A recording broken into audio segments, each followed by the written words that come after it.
আমি একজন forest officer হতে চাই, এগ্রিকালচার নিয়ে পড়াশোনা করতে চাই। অষ্টম স্থান, কোন স্কুলে পড়ো? বর্ধমান বিদ্যার্থী ভবন গার্লস হাই স্কুল। পরীক্ষা ভালো হয়েছিল, কিন্তু র্যাঙ্ক করে সেইভাবে কোনো এক্সপেকটেশন আমি রাখিনি। খুবই ভালো লাগছে অবশ্যই।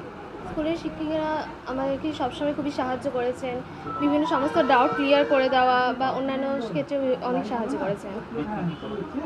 পড়াশোনা, গল্পের বই পড়ি, বিভিন্ন কবিদের কবিতা, গল্প পড়তে ভালোবাসি। আমি বিভূতিভূষণ বন্দ্যোপাধ্যায়ের গল্প বই পড়তে ভালোবাসি। খেলাধুলা করতে আগে করতাম, এখন আর করা হয়ে ওঠে না। ক্রস বল খেলতাম। 6জন শিক্ষক ছিলেন, গৃহশিক্ষক। হিস্ট্রি ছাড়া অন্যান্য সাবজেক্টে টিউটর ছিলেন। আমি একজন ফরেস্ট অফিসার হতে চাই, এগ্রিকালচার নিয়ে পড়াশোনা করতে চাই। মায়ের নাম? পূর্ণিমা মণ্ডল, উনি কি করে? হাউসওয়াইফ। তারপর আমার বাবা, এরপর বাবার আমার নাম কি? বাবার দেবাশিস মণ্ডল, কি করেন? তিনি বিজনেস করেন। স্কুলে কেমন রেজাল্ট হতো? স্কুলের রেজাল্ট ভালোই হতো। ফার্স্ট হবে না? হ্যাঁ, ফার্স্ট হতাম। পড়াবো কোন ক্লাস থেকে? আমি ক্লাস 4 থেকেই ফার্স্ট হতাম। এইখানেই পড়াবো হ্যাঁ। এখানেই পড়ো? কি নাম? পাপড়ি মণ্ডল। আমিও শিক্ষক। কি পড়ে আসুন?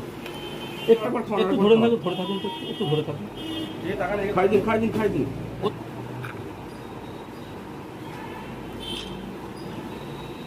দাও।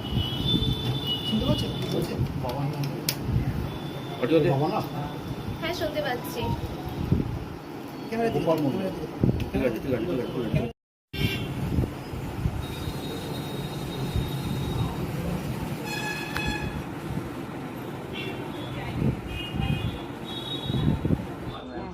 আশা তো ছিল অবশ্যই, তবে ইংরাজিটা একটু খারাপ হয়েছিল, ওই জন্য খুবই টেনশনে ছিল যে র্যাঙ্ক আসবে নাকি। করছিল বলতে ও কিন্তু ভালোবেসে পড়ে, যে প্রতিদিনকার কাজ প্রতিদিন করে।